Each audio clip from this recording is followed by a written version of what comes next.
Well, here we go. New Interbet adverts. We got the founder of Interbet, Johnny Stark, coming on the show later on in your call. And it's going to be a very interesting interview. He sent me a list of about 15 questions left that he wanted me to ask him. Well, I can tell you the 15 questions got binned. Okay. Yeah. And we're going to ask him 15 questions. He might as well. He's around, so you might as well get used to him. The first one is, what type of site have you got on your internet that you're not proud of having? Yeah. You know, that type of thing. That type type of deep, dark, but intimate secrets. You know, like the Swedish porn channel you got, isn't it? Yeah, that's your strong suit. Scandinavian. Yeah. James, how did you manage to get him in after his heavy schedule of work that he's got? He's hard to get. You know, hard working. Yeah. Geez, he's impossible, this guy. He works day in and day out. Well, we got him today. Yeah, we got him today. And we locked him here into the studio, so he can't move. We got Johnny Stark. Good-looking boy. Yeah. Let's go. Some tough questions. Can we go to our 3 to follow? Hard talk with Johnny. Hard talk with Johnny. That's what it's going to be, like Larry King. Yeah. Let's go and see the 3 to follow.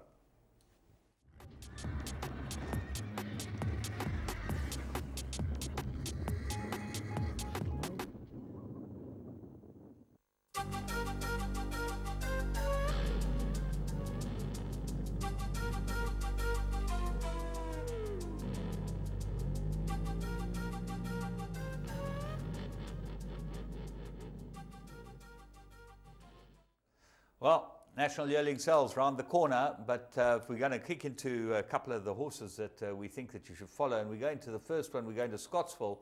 First race at Scottsville. It was rumoured to be unbeatable. The team came up from Cape Town and unfortunately got beaten, but I think it will win next time. Light the lights. Nice sort of a horse. Yeah, Western Winter, a very good run. Beaten by what could turn out to be a very good horse, Forrest Waltz, Chris Gerber's horse, a Grazen with Michael de Kock. Beats it in a very good race, but be with the runner-up. It looks a nice top. Yeah, here we are. It's drawn towards the inside. This is Scottsville, 7 furlongs. Just slightly hesitant at the gate and has to be used to get into position by Stewie Randolph. The right thing to do, but soon into the bit. The main danger initially people thought was Muta Hardy, who runs in the Shakes colours at the back with the blue cap. Your eventual winners in Chris Gerber's colours, now quickly becoming famous, these silks as well, with the yellow cap. And a bit keen here, James. Just even the contest said in second, fighting a bit initially. Listen, had everything in its favour. It got beaten by a first-timer who's obviously better than they thought, because this was 25 to 1, the Gray's Inn, out of Richmond's Gold Mare. It was impressive the way this horse won, Florries Waltz, but this horse probably just needed the run under the belt, and he came with big raps. These guys think this was a very, very good horse. And, you know, Kotson's had enough good horses to know what a good one looks like. That's right. I thought he still looked like he's a baby, and he's immature. I think he's going to improve. But here he looked like he'd just got to move out and go. The horse he's chasing is 7th Rock called 7 Carat. That's a useful sort. So these two have come together. There's 300 to go. And suddenly, here comes Chris Gerber's colours. The stablemate, Muta Hardy, is struggling, swishing his tail and forth. And I thought, well, the favourite's going to win here. Yeah, absolutely. We thought the money was home. We'd made it the best bet on the Interbet podcast, and unfortunately got run out of it at the death by the 25 to 1 shot. So it just shows you, you know, these horses sneak under the radar every now and again. These Grazens can run, James. Yeah, not bad horses. He was a very good racehorse. He was a very well-bred horse. And is he down at Rosedene? He's at Rosedene there with Graham Costa. Graham Costa, yeah. And they've got a nice draft, so we keep a lookout for what they've got, yeah. What they put on sale, they sell. That's what I like. Yeah, he's a very good seller. Right, we're going to go to the next one, and we're going to Turfentine. We're going to have a look at a Dynasty filly that stepped out called Escudo. 1,400 metres. They took the aluminiums off it, put the steels on it. Let's go and have a look at her. Yeah, this is, as you said, a Dynasty, and it runs a very, very good race. You can see it's getting buffered a little bit early in the race, and I definitely think the way it runs on is going to be one to follow. Chris Van Niekerk's colours. It's very, very nice filly, this indeed. And here she is towards the back now. She's just dropping out of it, further and further out of it. But she's very green, James, as you can see that she just doesn't know what's going on. And they're going at a steady gallop. Got the white face in the middle of the pack, about 4 from the back in the blue and with the red dots colours. She's about 5th last now, so she's just cruising along there, finding her feet. She's out of Western Wintermere, even drift, she's bred by Main Chance. They've got a great draft at the National Yearling Sales, so and they're very, very good breeders, Main Chance, Silvana, and them. Yeah. But here, you watch this filly, she's got nowhere to go now. And she's not going anywhere either. She's not going anywhere. She's not going to run a big race here. And the penny starts to drop as the horse goes past her on the outside. The winner has set sail for home, and we can say, well, that the winner's going to win this quite comfortably. She's out of picture here, and here you see still 6, 7 horses in front of her, James. Yeah, absolutely. In fact, more probably. She's probably second last at that stage. And here she starts running on now. And this was a very, very good finish for a filly that obviously was just prepping and getting ready. Ran second, gets up to run second. Very, very good run.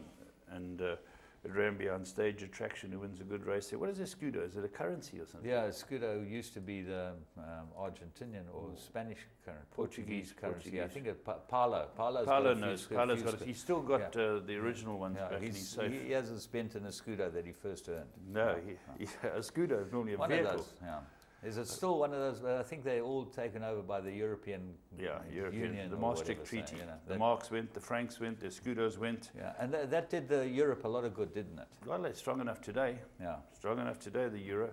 Right, let's move on to the third one, James. And here we come to Natal to see a horse, a New Zealand bred horse called Royal Keeper, who's by Keeper. James, I was just looking at the stats. Just this last weekend in Australia, well, Australasia, the Kiwi breds slaughtered them. They won Group 1 up to Group 1. They're doing well. The Kiwi bred, well, they've always been very good horses. Oh, yeah. Well, they've got the Zabeel dam lines and that are really starting to come through now. Starway, Sir Tristram, just some very, very good dam lines there. Yeah. And this horse, it was interesting to listen to the comment on Understarter's orders. And Charles did an interview on the Understarter's orders where he said, they asked him what he thought of this horse, and he said, needs gelding. You know, and he had the blinkers on first time I saw that. And he actually ran a nice race. He's a big, strong horse. Let's go and have a look at Royal Keeper. Yeah, the race is won by a horse called Kellycote Express for Kumar and Naidu with Keegan DeMello. And this horse, you'll see it's in Roy Moodley's colours with the blinkers, the orange cap at the back. Arthur Marcus rides it. Even though it's its home track, it's been scrubbed and basically just one behind at the moment. But been scrubbed to get a position, James. Yeah, well, mine goes to the front at a decent pace. Zillid Warrior, he's got a heart about as big as Sergio Garcia. And he just cruises along there in front. When the pressure comes, he compounds tamely and just keeps on running to run 4 lengths off them. The winner is on his outside. And so you'll see that Moodley's horse is quite a long way off the winner.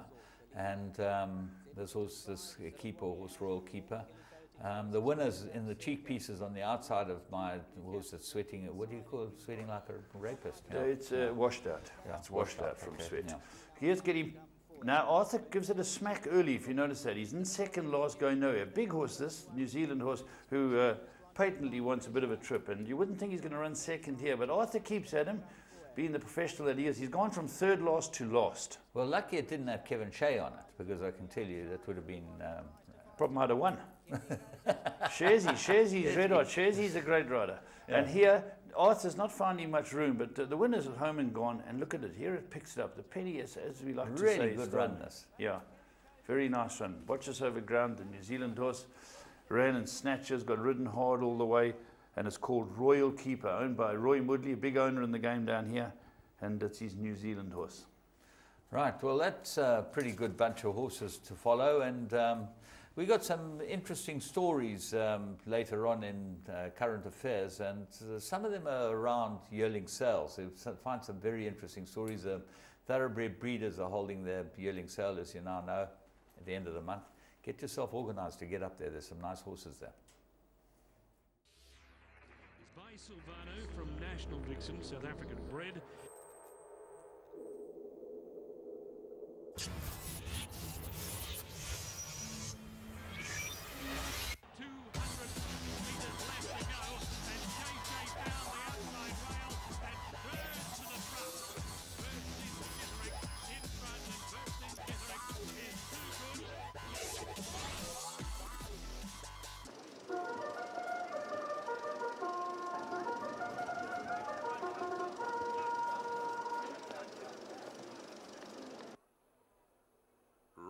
Zulu Warrior. La Volta and What a Winter to complete the lineup for one of the fastest 1,000 meters here in South Africa. It's the Bet Exchange Computer Form Sprint. We're waiting for Royal Zulu Warrior. Comes in. La Volta to complete the lineup. What a Winter's in. La Volta comes in. Here we go. 1,000 meters for R1,000,000. Gates are open and runners are sent on their way. Show Me the Way was slow to begin. Quick along the inside was Mannequin. Valberg very quick into stride. Genuine Leather shows pace towards the outside with Sharp Design. La Volta, and behind that Jackador towards the inside. What a Winter's down the centre. Got 4 lengths to make up. Via Africa and the white colours has moved up on the stand side. Well Witcher racing in behind that with Guantanamera and Show Me the Way. Coming down to the last 500 metres, Via Africa and Genuine Leather on the stand side. Valberg is still right there down the centre of the track. Down the inside is Mannequin. Then Show Me the Way. What a Winter has got 2 lengths to make up in behind that. Then comes Sharp Design. It's Via Africa, the leader. What a Winter's coming home hard. Via Africa. What a Winter is flying down the inside. And What a Winter has won the computer form sprint. What a Winter. What a sprinter. Beats Via Africa. Well Witcher has...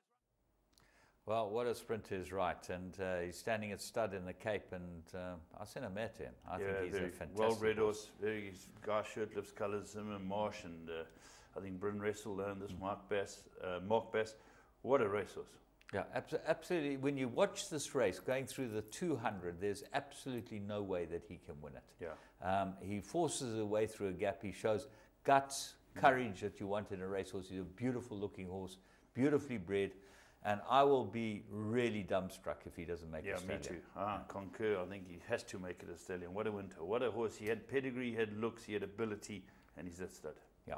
Okay, let's go and have a look at the next segment, and this is where we get another new Johnny Stark inspirational ad, Plum of the Week.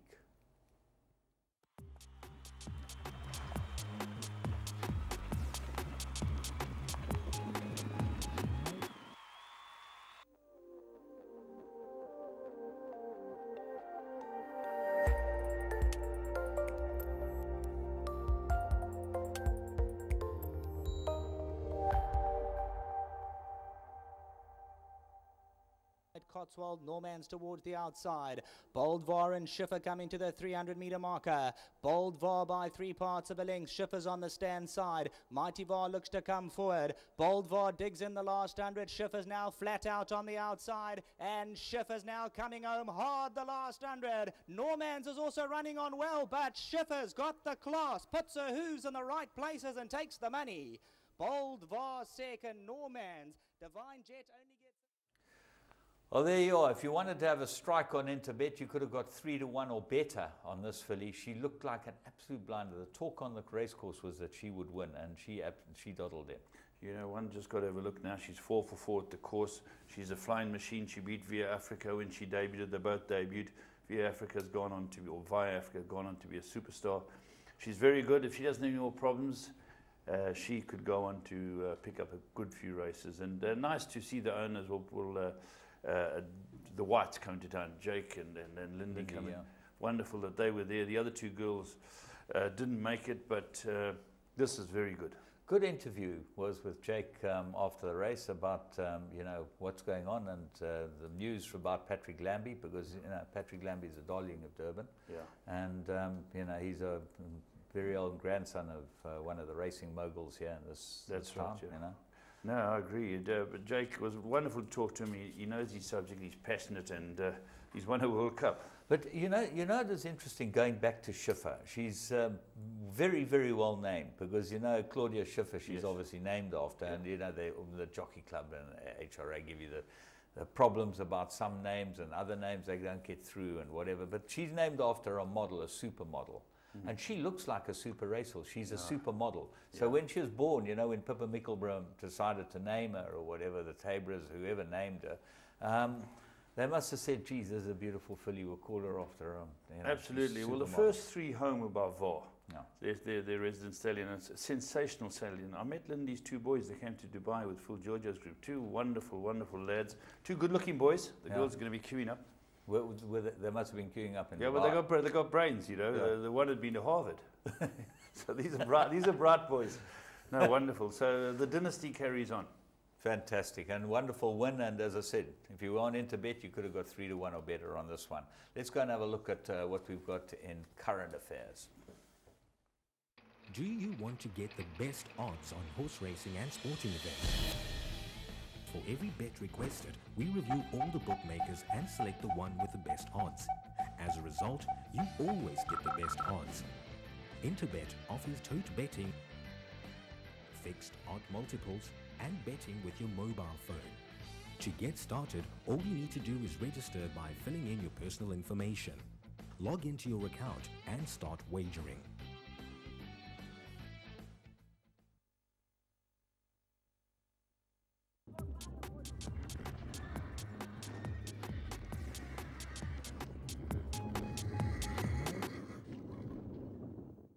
Right, welcome to another edition of Current Affairs, and some good group racing right around the country. Interesting racing all over the world. The Golden Slipper in Australia.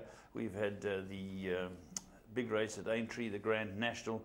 But we'll get straight into the action coming out of Gauteng firstly. And the first race we're going to show you there is the Sycamore Sprint. It's a grade 3 race. Let's have a look at it and we'll talk about it.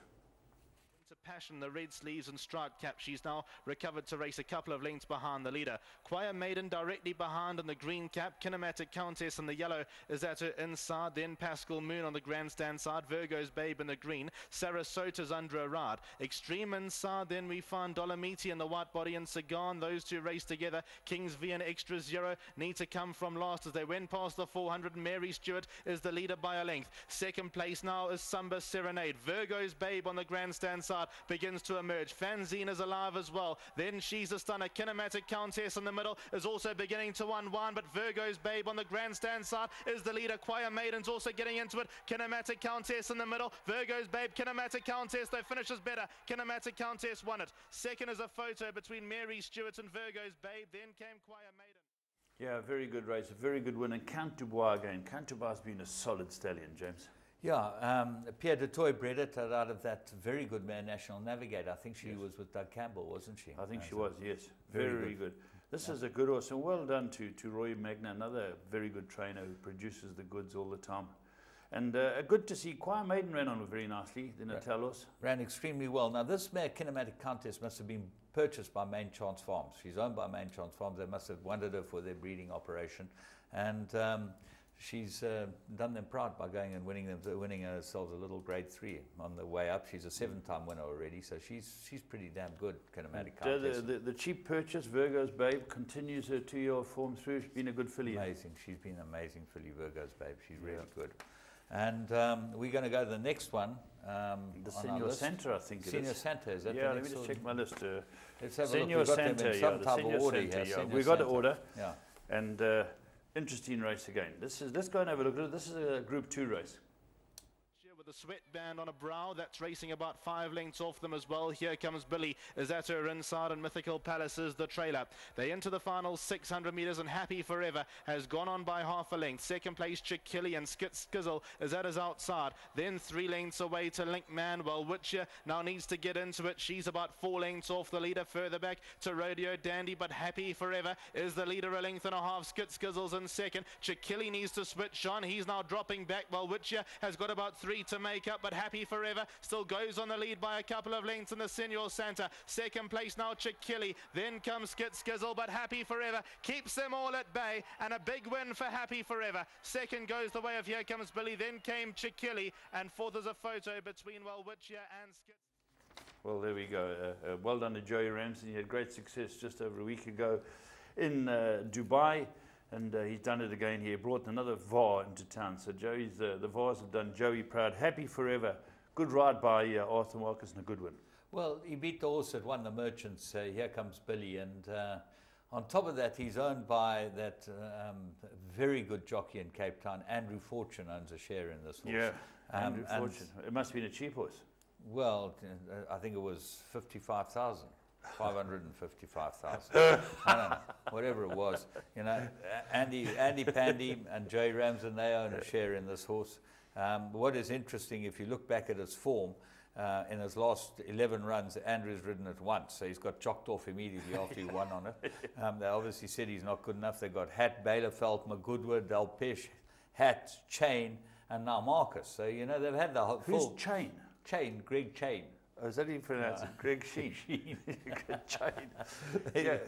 Happy forever, and a very good horse, and a wonderful sprint. So well done to Joey, well done to his owners, well done to Mana Fortune. He's bought a share in a horse that's just won a Group 2. Well done to them all. So I'm very, very pleased with that. And who bred that, James? That was bred by Main Chance, funnily enough. They're on a roll. Winner. Yeah, they're on a roll. Out of a National Assembly mare. So there's plenty of speed in that family, and really very, very nice for them. It costs 550,000. So so Mana's got a small share. Yeah. Jockeys like buying big shares, don't they? Yeah. No, they're very, very interested in putting their hands in their pockets. That's that's their long suit. It's their long suit. Yeah, long suit. Let's move on. They need long suits and deep pockets. All right, let's move on. We've had enough. Had a go at the jocks. Let's move on to the third one, the Colorado King Stakes, another Grade 2 race. And here, the favourite beaten by the stablemate, James. Yeah, quite interesting. This Sean Terry's got some very nice older horses, and this won a nice race, half the deficit. He's a nice horse. Let's go and have a look at the Colorado King. Racing away in second, and Brooks Club is still out in third. No change in the order. Ella Bella the Grey, one off the rail. That turned for home about 2.5 from the front. Up towards the inside is half the deficit. Then came Knock on Wood. He'll make its run in between horses, and the Hangman needs to get past everything. But Kajiva's now let loose. He's picked up the lead into the final 600 metres has Kajiva. Half the deficit up towards the inside. Won't let first run be such a problem. Then further back to Brooks Club. Knock on Wood is next. Then came the Barbadian as they reach the final 300 metres, half the deficit and Kajiva. These two have a length to spare over Brooks Club and Knock on Wood out in third and fourth, but half the deficit has now got a length to spare. Second place is Kajiva, who tries to fight back. Then comes Knock on Wood, but half the deficit is going too strong here, and half the deficit is going to win it. Second place will get close. Kajiva runs second ahead of Knock on Wood, and then came the Hangman ahead of Brooks Club. There we go. Very good race for Sean Terry, first, second and fourth, with the Hangman closing in on the quartet. And James, if there's a good right approach about, Sean Terry finds it. Oh yes, and certainly I like the look of the Hangman's run in fourth. I think that he's probably getting ready to go for bigger things. He doesn't look like he's quite tuned up yet, and I think that he might be a horse worth putting into a notebook for the race at the end of the month. Sean Terry's got a very strong hand at the moment. He's really done a wonderful job for Chris Van Niekerk. He's had over 100 winners now this season, you know, which is unbelievable. For a guy who, Chris Van Niekerk has said, I'm giving this guy his chance, and hasn't he produced horses of the year from him? He's going for his third Vodacom July win in a row for Chris Van Niekerk. It's an outstanding achievement by Sean Terry. Whether he pulls it off, I don't know. But he's got good horses, James. Well, he's got the horses on the way. They're the right type of horses to be able to win a Vodacom Durham July. He really has got a strong hand, and you know, it will be interesting to see what happens as the season unfolds. I think, James, as the season unfolds, I think we must get Chris Van Niekerk to come and talk to us. Going for 3 wins in a row in the country. I had a chat with Chris in Dubai. He's a very interesting chap, and he said that he intimated that he would come and chat to us on our show. That's all we need.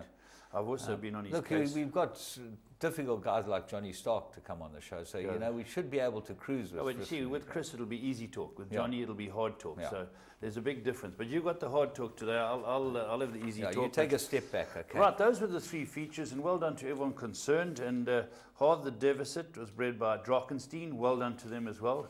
Very, very good breeders. Then we came down to Natal. We had 2 Group 3s. The 2-year-olds are starting to get into stride now. Not big fields, but some interesting runners. And the first one we're going to show you is the Colts version. Normally, the Godolphin Barb Stakes. It's a Grade 3 race. And it looked to be an interesting race. Let's have a look at the race, and we'll talk about them afterwards.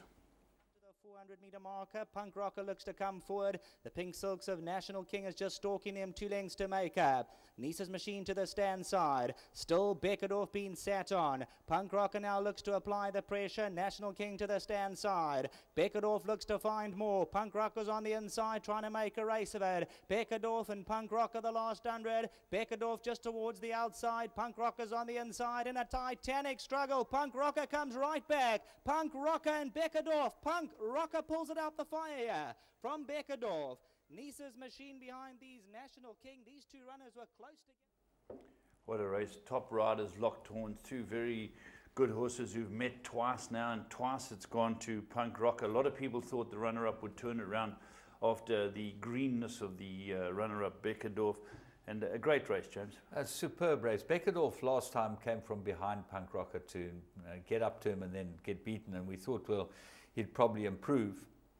And he got 2 kilos, which has got to be worth something. But this horse, Punk Rocker, got a great ride from Anthony Delpeche, and he never gave up. And despite Beckerdorf lying on him, you know, he's a trippy, this horse, and Trippy's been a revelation. You know, everyone after his first season here, they were knocking him and they're saying, hey, but he's really come well. He's become more affordable too, James. Yeah, that's a big plus. He's become more. People are starting to say, well, they spend a lot of money on trippies, but now we can afford to get a few. They're wonderful pedigrees, and as you can say, Mike Jolly breeding. Do you know him? Yeah, Mike Jolly, I know him extremely well. He's, I think, a big mate of Gary Players. That's then I know him. Yeah. Yeah, you know him as well. Yeah. And 220,000 at the 2-year-old sale, the Thoroughbred Breeders Association 2-year-old sale. So it shows you can buy horses at the Thoroughbred Breeders Association sales. And very nice for Jessica and Mary. Yeah, superb to buy one like this. I feel a bit sad for the second horse because I would like to have seen, you know, the Blyes have a group winner. With Beckerdorf, they've got this new stallion, AP Answer. Owned by Eric Burr. It's out of a mare that Eric Burr raced. I think his first horse, Eric Burr, and this is Beckerdorf. And he remember Dennis won a Group 1 from, won the gold medallion from a couple of years, same silks. Yeah, Potent Power, I think. Potent Power, correct. Well done, Mark James. So a very good race. Well done to Jessica and Mary and everyone involved with Punk Rocker and the breeder. And then we had the fillies version, the Strelitzia Stakes, and the talk was strong about the Australian horse, a beautifully bred Australian horse called Rich Girl. Let's have a look at the race and we'll talk about it. Rich Girl still being sat on, the one to get a hold of. Whistling Wonder tries to come forward. What About Me towards the inside. Little Black Number on the stand side. Still the favourite. Rich Girl still goes easily coming to the 200-meter marker. And Rich Girl extends the gallop, goes 2-3 lengths clear from Little Black Number. And over the last 100 metres, Rich Girl, she's moving like the wind. She's 5 lengths clear. And it's all Rich Girl. Shakes the ground beneath her. Little Black Number second. What About Me ran third. Whistling Wonder behind these, and then well, there we go, Rich Girl. Now, James, this run to be put into perspective, I looked at the 2 races, the Colts version and the fillies version. And the filly who ran second, Little Black Number, ran a quicker time than the Colts. Yeah. So this filly, Rich Girl, as Charlie Led said afterwards, she's a superbly bred horse who is thinking of going up to Gauteng with it to run in the group race up there. They'll have to be good to beat this. But only one who's got one who can take one's the other Australian horse, Mark de Cox. Well, Majmu or something. Yeah, all I know is that on this filly's pedigree, you got to look after her racing career. She's by Rocket Gibraltar at Giants Causeway mare. She costs 550 grand at you couldn't get 2 tough stallions, could you? Ready to run sale. Yeah. And this is a superb racehorse. This really is a good racehorse. Let's hope she goes through with it and goes on. Because she's not good. bred to be 1100 metre. She just trotted up. It was 1100 into her headwind. As I say, she would have beaten the Colts by 6. Yeah. So that puts it all into perspective. Rich Girl, I think, could end up a very rich girl. And just while we were on it, there was a good debutante in the Colts race, Nisa's Machine. Keep an eye on that. Ran a very good third in the debut. Okay, on we go, James. We have international racing. Now, let's quickly talk about the richest 2-year-old race in the world is the Golden Slipper. $3.5 million. Yeah, $3.5 million for it. And Earthquake, who had taken care of Rubik in the prep run, was the hot favourite. It came up soft. And before we look at the race, I just want you to have a look at, James, there's always been the debate about false rails and no false rails. Mosfan, who wins this, gets left slightly, or whatever you want to call it, gets on the inside fence, takes the shortest route home. Watch the rest of them fanning out wide, Shortest route home from second last to third into the stretch because it's a beautiful run. You run wide, you lose races. Let's have a look at Moss Fun. Racing now, Moss Fun didn't come out all that well, she's last. And Oakley Girl began well and leads from Earthquake and Eloping, showing speed on the outside from Alpha Miss Laws, not all that far away. Then Jabali and Valentia going forward, followed by Modoc and Risen from Dowd. Cornrowers next, followed by Gibberlines. Bring Me the Maid. Moss Fun after missing the start. She's in the back half of the field. Unencumbered with it, followed by Memorial. And last of all, Believe Yourself. So out of the chute, the leader is Eloping. Lead from Earthquake, the favourite, settling down second. Oakley Girl is third. Alpha Miss is posted a little bit wide on the outside. And then Valentia, followed by Jabali, and in behind them next is Law.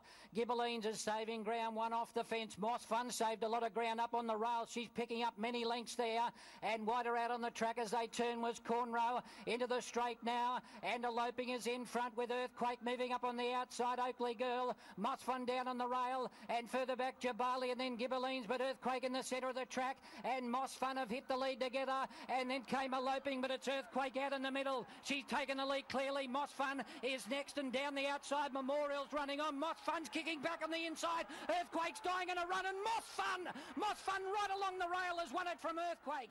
Photo for third, Bring Me the Maid and Believe Yourself, followed by Memorial. Again, I highlight the ability of running wide.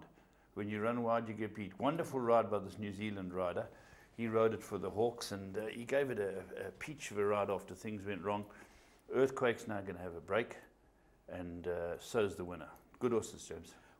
Well, there are a couple of interesting things that come out of this race. This operation that owns Moss Fun bought 2 horses at the Easter sale last year. They paid the second highest price ever paid for a horse in Australia, $4 million on the first day. And it was beautifully bred, that thing, I don't know, by Fastnet Rock. Yeah.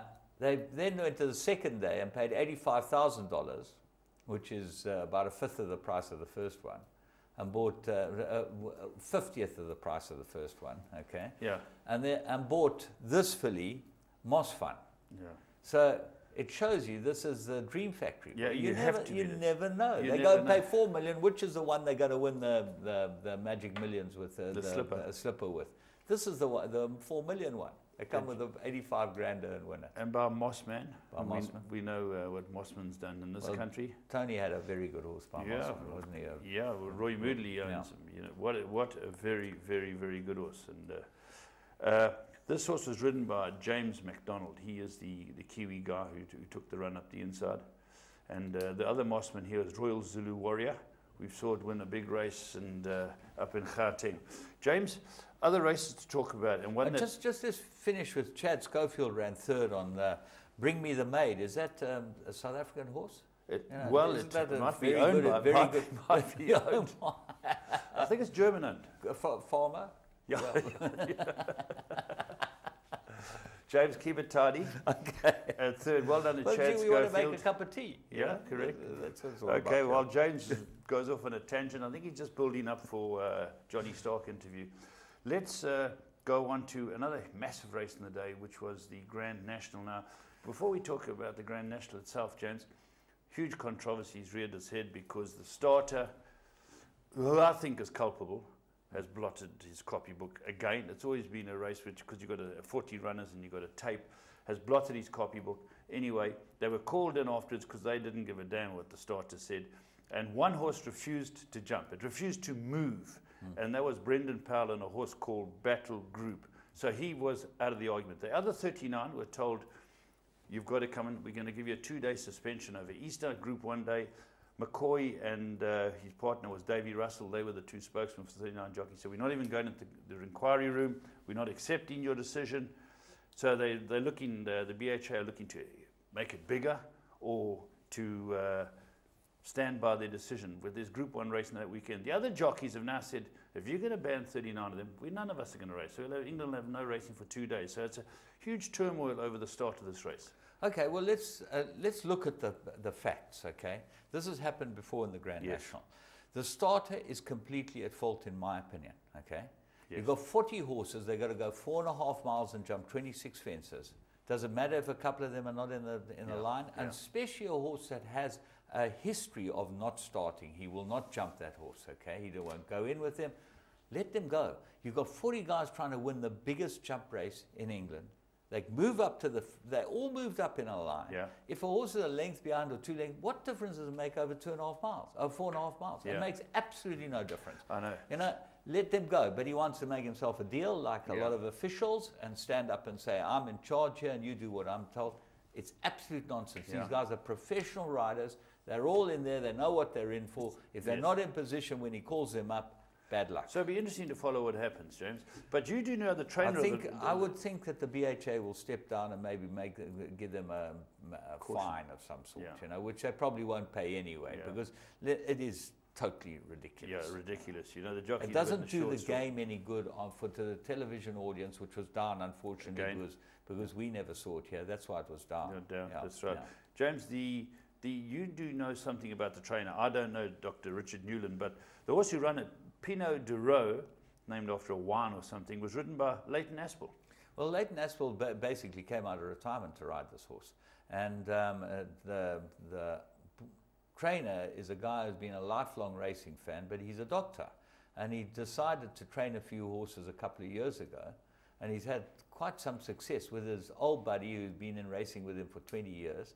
And it just shows you, you know, if you've got some feel with horses, he's got daughters that love show jumping and that. Yeah. And it was fantastic to watch the interview because he said, going from the highs to the lows, he said, we're going, Sunday they were getting on the helicopter, they had hired a helicopter to go to Market Raisin to run a horse in a cellar. You know, is that right? Yeah, there we go. Ridiculous. Pinot de Raux, Leighton Aspel, Dr. Richard Newland. 11-year-old. Sorry? 11-year-old, and he won like a spring chicken. He won it very, very well. He's run in the race before. He's placed in the race before. He really did a grand job with the horse, and fantastic for him. You see, that's the Grand National is one of those races everyone gets a chance. You know? Yeah. James, did you see the one talking about everyone gets a chance? The loose horse took out the leader. Yeah. That was shame. You know, he was going so well. He was thoroughly enjoying himself. Next thing he was in the outside fence, looking at Ken Moby's house. Yeah. Yeah. James, other things I wanted to talk to you about. Unfortunately, the trainer of the Breeders' Cup winner, Concern, he died at 68. And he got a hell of a name, Dickie Small. That's his name, Dickie Small. I'm lucky it's not the other way around. I'd met a guy called Dick regularly, and I thought he was taking the piss. Dick Goss. No, not Dick. What is it? You got to keep it tidy. But this guy's name is Dickie Small. Biggest Dickers from home. The biggest Dickers from home, the Monty Python character. But he trained Concern, and he passed away. And then you've got some information on a horse that's starting to make waves, Rags to Riches story, winning in Santa Anita. Well, he's favourite for the Derby, this horse. It's California Chrome is his name. He's got no pedigree at all. He's trained by a guy called Art Sherman. Okay, sounds like a film director. Yeah, Art Sherman. Art Sherman. He's 77-year-old Art Sherman. But this is a fabulous story because the Kentucky Derby, first week in May, Derby. The Derby, the run for the roses, mint juleps, and the whole bloody lot, you know. And mint julep, boy. Yeah, yeah. And this guy, Art Sherman, the last time he got anything ready for the Derby was the 1955 winner called Swaps, who was a fantastic racehorse. He was the exercise rider for Swaps. Now he is training the favourite for the Derby. He's never ever had a runner in the Derby in his time as a trainer. He's got the favourite, and this horse absolutely doddled. That's one of the beauties about this game, James. You're saying earlier, one horse can change your life. Now here's a guy who's 77. He'd probably train for another 10 years, especially if he wins a big race like this. He's like Ormond Ferrari, he'd train for another 20 years. That's right, and you get. We're talking about the Grand National winner. What was his name? Dr. Newman or Newland or whatever his name was. Dr. Richard Newland, Art Sherman. It just shows in this game you don't have to retire. If you're still good at your job, and you've always got a chance. Well, we had the taxi driver. We talked about all these things before. You know, this is the Dream Factory, as I love to call it, the Dream Factory. Nick Shannon always used to call it the Dream Factory. This is the Dream Factory. And basically, we're all going to Nationals at the end of the month to look for one of these. Just look Who for knows? one. There'll be one there. There'll definitely be one. Who gets it? Yeah, there'll be more than one. As Mike the Cock always says, good horses find you, you don't find them. What did Orman Dunlop say, any guy who says he's a good judge of yearlings is deceiving himself. It's so hard to get them. You can spend any amount of money. It's good when you get the right one, but it's not easy. No. James, just one last thing. The BMW Mile was won by Silent Achiever, a New Zealand horse who came to town, but the two that followed it up were It's a Done Deal and the Cup winner, Fiorenti. Fiorenti might be retired. Little tear in the tendon. Okay, now the other big news that came out last week is Keeneland is changing the racing surface. And this has caused major shockwave in America because they changed to Polytrack in 2006. All their figures are up, okay? Everything is up. The breakdowns are down, but to less than half of what they were on dirt, and all their figures are up. And? They're changing it because it just shows you what happens in these people in positions of corporate power. World, James. Corporate world, okay? Most of the horsemen against them changing it. There are some that are better on dirt, that train more winners on dirt, that want to change it, but most of the horsemen are against it. And if you read the websites, it has caused such a major controversy and it's basically because Santa Anita has had, they changed back to dirt a couple of years ago. They've had the last 3 Breeders' Cup. Keeneland want to have a Breeders' Cup. That's it, to change your racing service because you want to have a Breeders' Cup. Well, James, they used to say that Keeneland were the most informed punters in America because they raced for many years without a commentator. Yeah. You went racing, the race was run, you watched them come past the line, you had to know your colours, you had to know your numbers. And it took them many years to get out of the dark ages there, and it looks like they're going back. Well, it's shattering to think that they will go from poly now back to dirt. And when you read the reports, you just think to yourself, you get these guys with egos in positions of power that change things. And from the outside, it looks like the stupidest thing you've ever seen, but they can't see it. You know, they sit around a boardroom table and they do it. And that is the big news in America, going back from poly to dirt. And there's no doubt that the breakdowns are much worse on dirt than Polytrack. No they doubt. were about more than twice as bad a breakdown factor. So that's shocking. James, anything else before you start the interrogation? No, let me get on with it. I'm dying to get on with this. So, you know, this should be good. Been a good one. Let's get Johnny Stark in the hot seat. I know that he's had a peaceful night's rest, ready to go, all organized. Let's go to Johnny Stark.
Well, as you know, Winning Ways is indebted to Interbet, mainly because Johnny Stark and his team have been with us from the beginning.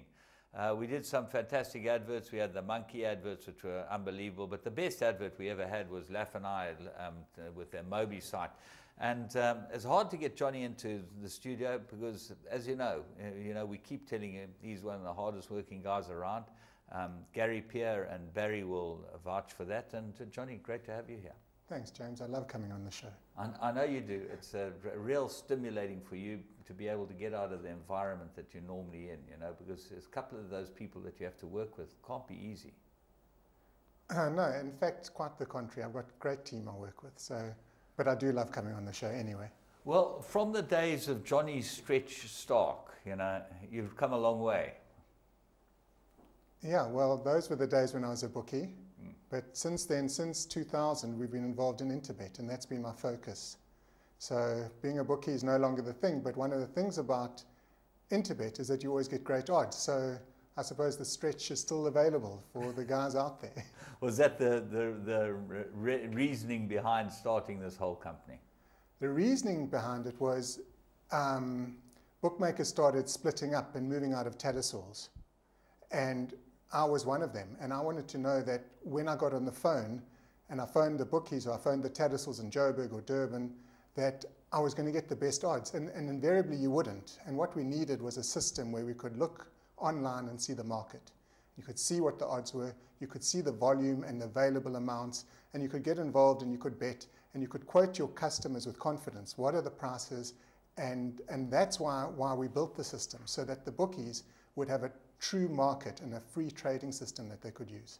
Well, it's been a revelation, this business, but you've got a whole lot of new things that have come about. I know that you put up the Moby site, and you've got the tote facility, total tote facilities where you get the tote odds. But the new move is In Play. Tell us about In Play. Yeah, we did a soft launch a couple of weeks ago just to see how it would go and iron out, you know, little problems with the data feeds.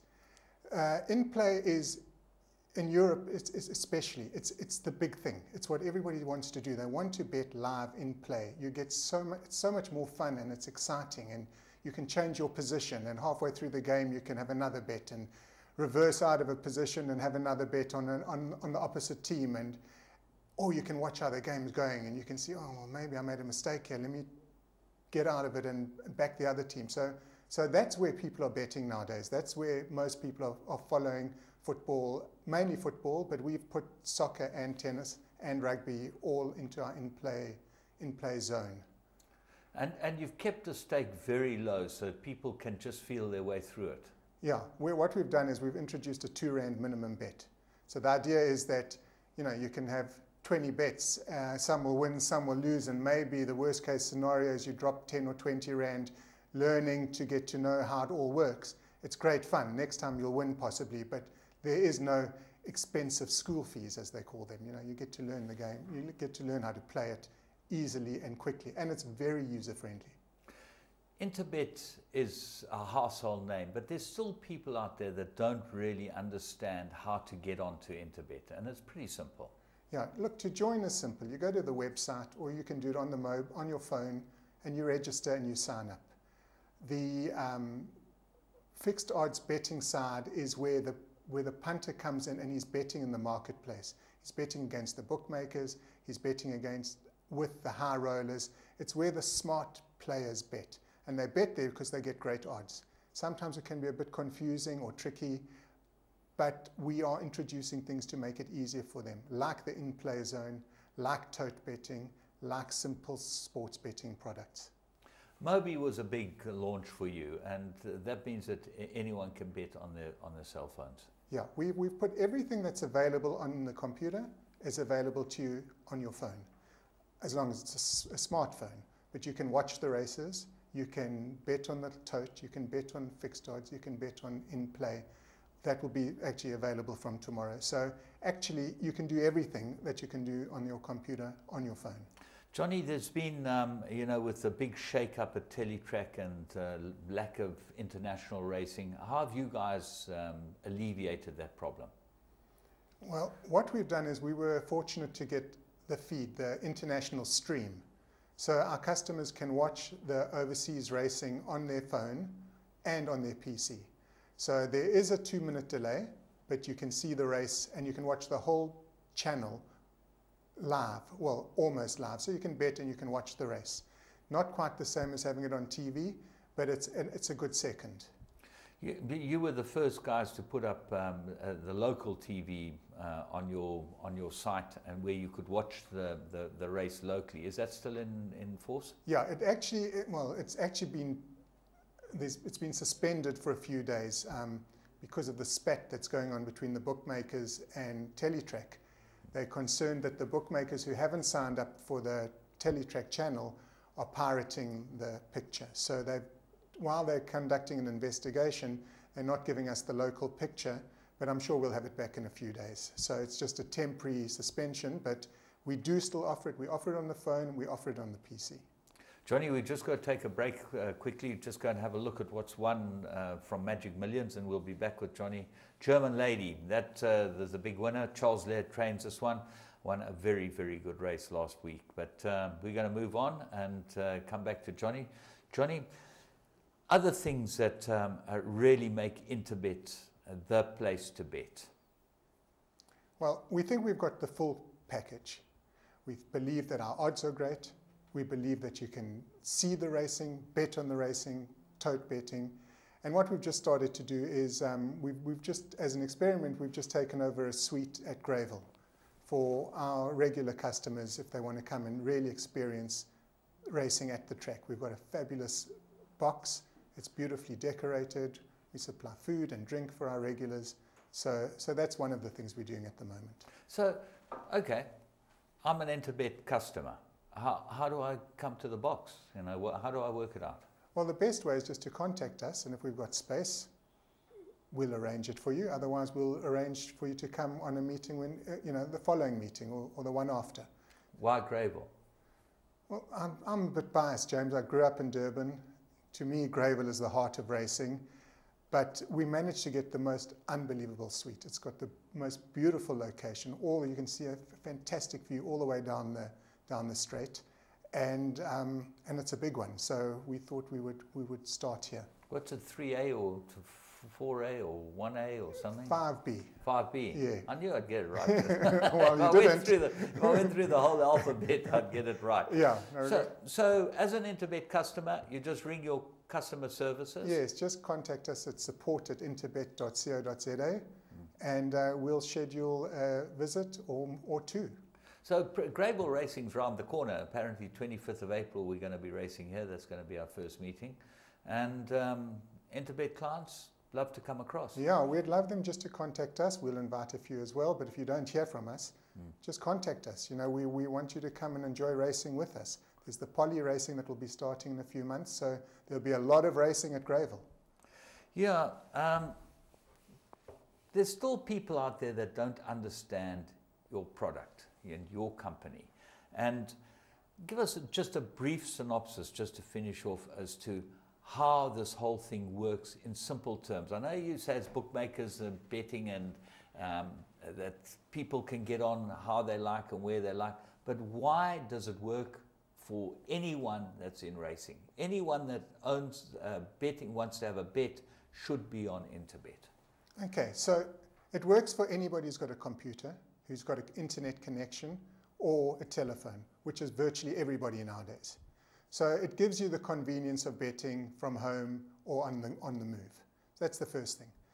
The other thing is that if you're a newbie and you're not, au fait with bidding and asking for better odds and using the extra nuances that Interbet offers, we've got a full tote facility. So just use it to bet on the tote and then learn about the more complicated side of racing and requesting better odds. But that's all available. You can take multiples. There's a full sports suite, which we'll be adding to all the time.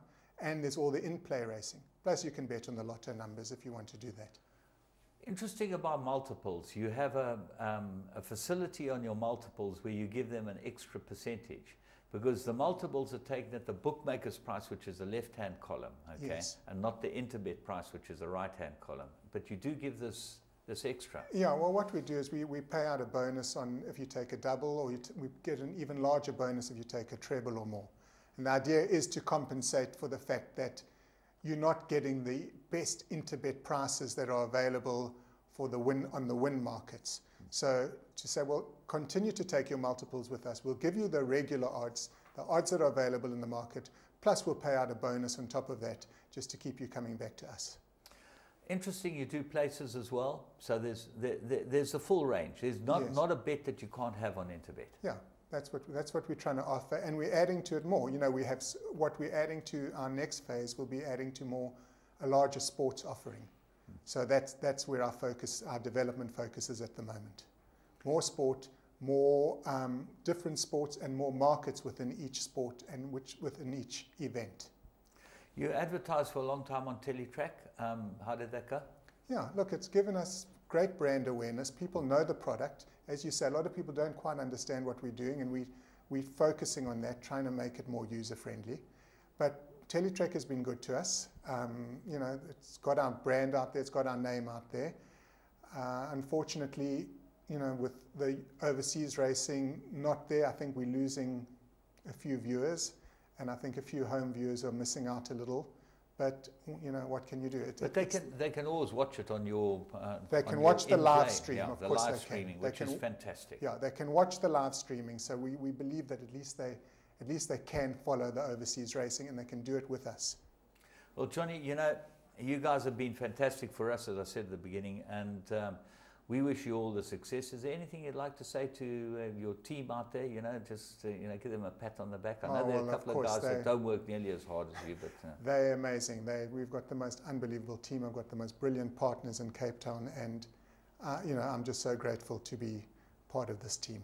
Well, all I can say is that when I go onto the support system and you need to answer a question, it's immediately done. The questions are answered immediately. If you put money into the account and you let you guys know that they put money into the account, they credit it immediately. There's a lot of things about your company that really make it work. Yeah, we want the user to have a good experience. When he logs on and he tries us out, he must feel that he's special, and he must get instant service. So we open 24/7. Middle of the night, if you make a deposit and you want to bet on some overseas event, or now we'll be having in-play betting going at night, soccer and rugby and tennis and all sorts of stuff going on during the night.